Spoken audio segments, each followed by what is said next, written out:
Seja muito bem-vindo à EPM. Nesta aula, resolvemos o exame de admissão de língua portuguesa referente à Academia Militar 2025. Esta é a primeira parte da resolução. A última parte será anexada na descrição do vídeo. Ainda na descrição do vídeo, você pode fazer parte da nossa comunidade de aprendizagem no WhatsApp. O acesso é totalmente gratuito. Siga nossa página no Facebook com o nome Escola Preparatória de Moçambique. Sem mais nem vezes, vamos à aula.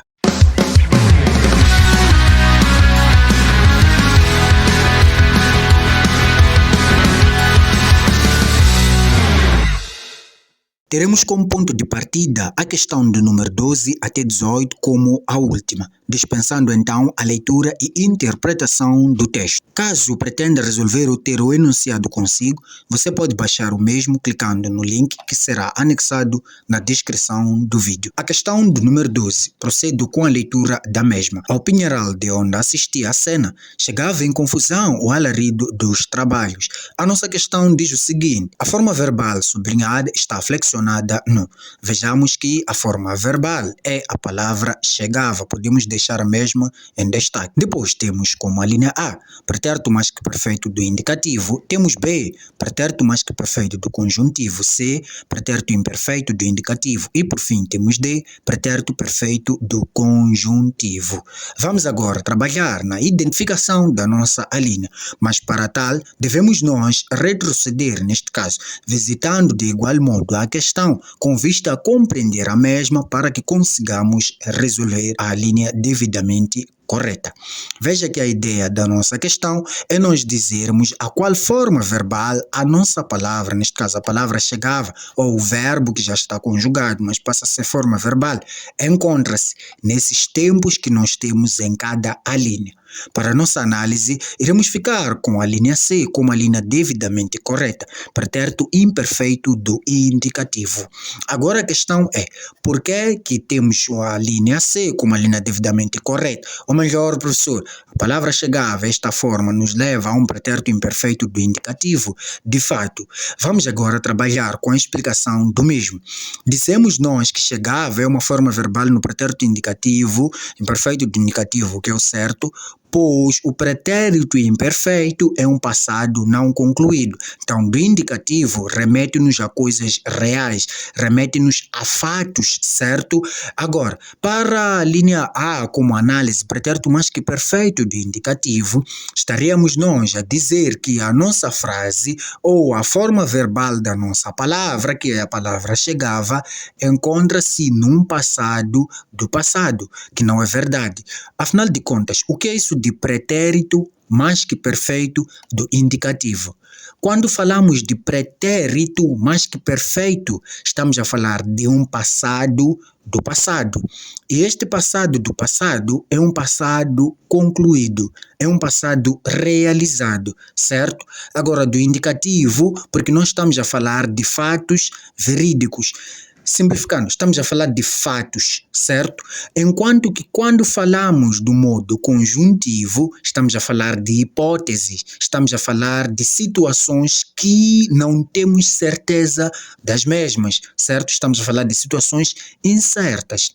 Então, o que você deve fazer para identificar a linha correta desta questão? Primeiro, é trabalhar o pretérito ou o tempo verbal e depois trabalhar a forma verbal ou o modo verbal desta palavra, certo? O que nos diz que a questão do número 12, a linha correta é a linha C, certo? Vamos avançar de 12 para a questão do número 13. Procedo com a leitura da mesma. Era ao fim da tarde, um dia enevoado e frio. Morfologicamente, a palavra sublinhada é. Vamos ler as nossas alíneas. Temos a linha A, artigo definido masculino do singular. Temos a linha B, artigo indefinido masculino do singular. Nos propõe a linha C, numeral ordinário. E por fim temos D, advérbio de quantidade. Veja que para que nós consigamos identificar a linha correta desta questão, devemos nós colocar algo em destaque, que é a palavra morfologicamente. Isso é um dos primeiros passos. Como assim, professor? Veja que da nossa questão nos propõe que nós devemos identificar, ou melhor, dizer morfologicamente a que classe gramatical, dizer qual é a classe gramatical da palavra um. Veja que a palavra um temos aqui. A palavra um remete-nos a um artigo. Agora, que tipo de artigo? É um artigo definido ou indefinido? Estamos a falar de um artigo indefinido. Os artigos eles podem ser definidos, assim como podem ser indefinidos. Artigos definidos, estamos a falar de coisas específicas, e os artigos indefinidos, estamos a falar de coisas genéricas, certo? Agora, o mesmo artigo, tanto definido quanto indefinido, é uma palavra variável. O que são palavras variáveis, professor? Palavras variáveis são palavras que mudam quanto ao gênero, certo? O que quer dizer, e também quanto ao número. O que quer dizer que a mesma palavra pode ser apresentada no masculino ou no feminino, no singular ou no plural, certo? Então, a nossa palavra é um artigo indefinido, está no masculino e também é singular. Da questão do número 13, vamos ficar com a linha B como a linha devidamente correta. De 13, vamos a 14, mas antes de resolvermos a questão do número 14, peço que deixe o seu gostei no presente vídeo. Inscreva-se no nosso canal, caso esteja nos acompanhando no YouTube. Vamos avançar com a nossa resolução, caso tenha o feito. Temos a questão do número 14, procedo com a leitura da mesma. O machado demolidor e a alavanca principiaram a sua obra de destruição. A questão diz o seguinte: o sujeito desta frase é. O sujeito de qual frase? A frase que nós temos aqui em posse, de fato. Agora, temos a linha A. Composto, nos deram B. Simples, temos C. Complexo e, por fim, temos D. Subtendido. Afinal de contas, qual é o sujeito da nossa frase? Simplificando, aqui nos pedem que nós identifiquemos o tipo de sujeito presente nesta frase. Isso é muito simples. Nós estamos a falar aqui de sujeito composto. Por que, professor, estamos a falar de um sujeito composto? Estamos a falar de um sujeito composto porque na nossa frase temos dois núcleos, ou melhor, temos dois sujeitos numa única frase. Então, quais são esses sujeitos? Eu não entendo. Temos o primeiro sujeito, o machado, ou melhor, temos o primeiro núcleo, que é machado, e temos o segundo núcleo, que é alavanca. Deixe-me marcar aqui, alavanca, certo?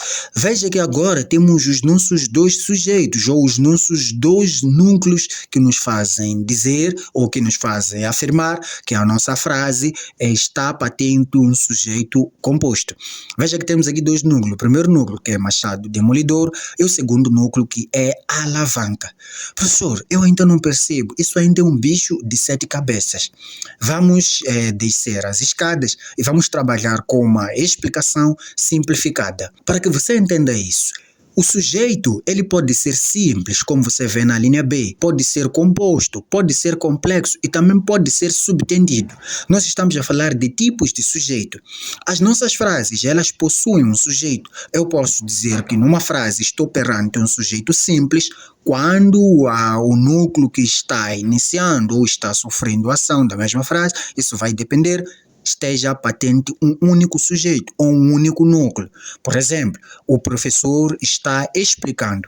Veja que na frase o professor está explicando, eu tenho apenas um único sujeito. Digamos assim, apenas um único indivíduo de forma arcaica.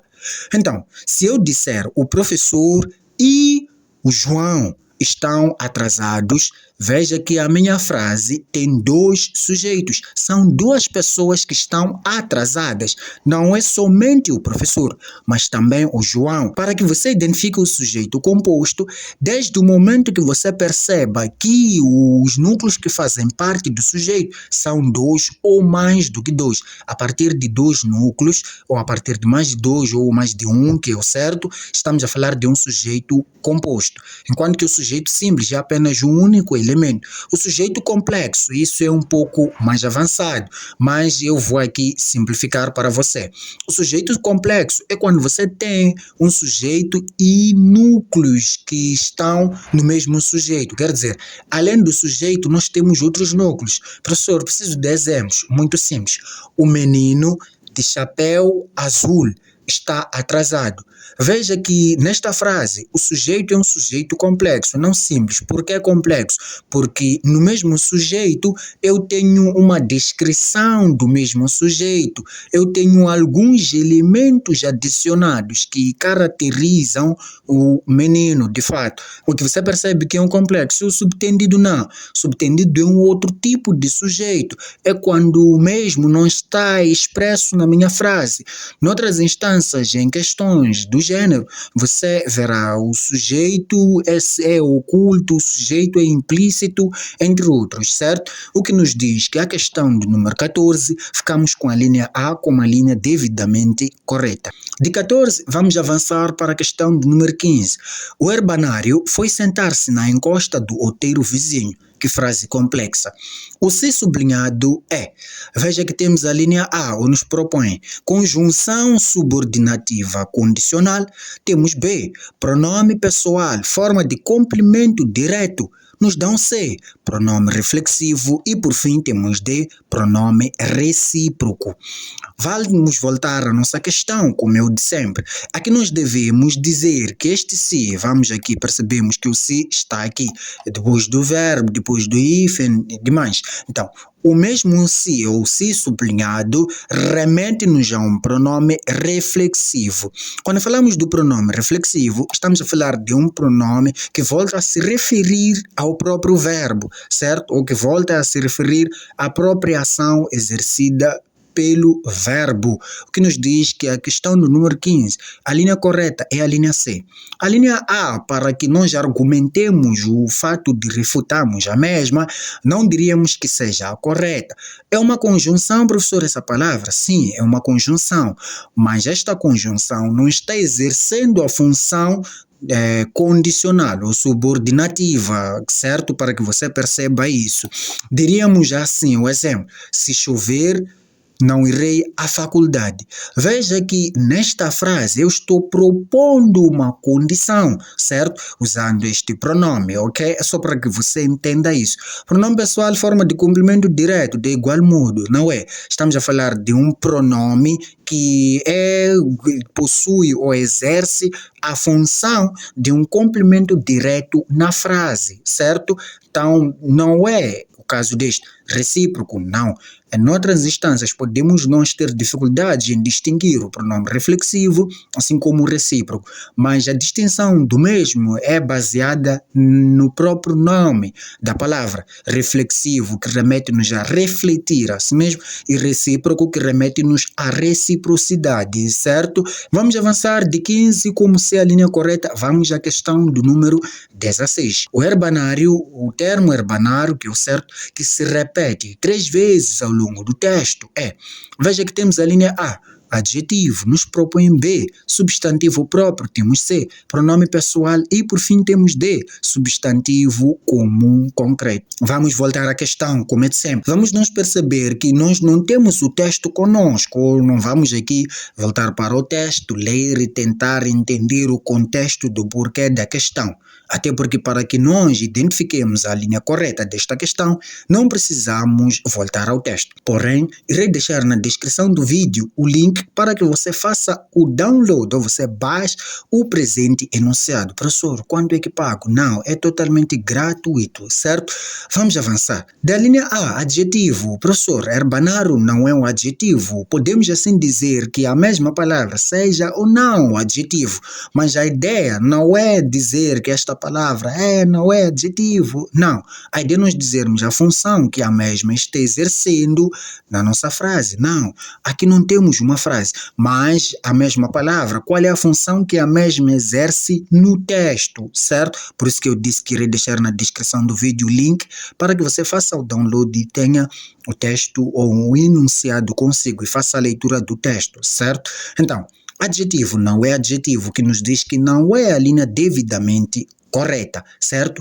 De A vamos a B, substantivo próprio. A palavra herbanário é um substantivo próprio? Não, não é um substantivo próprio. Substantivo próprio, o termo já diz isso, é um nome próprio, o nome que é atribuído a seres próprios devidamente, certo? Eu diria Moçambique é um nome próprio, Portugal é um nome próprio, certo? Estados Unidos da América é um nome próprio, Manuel é um nome próprio, certo?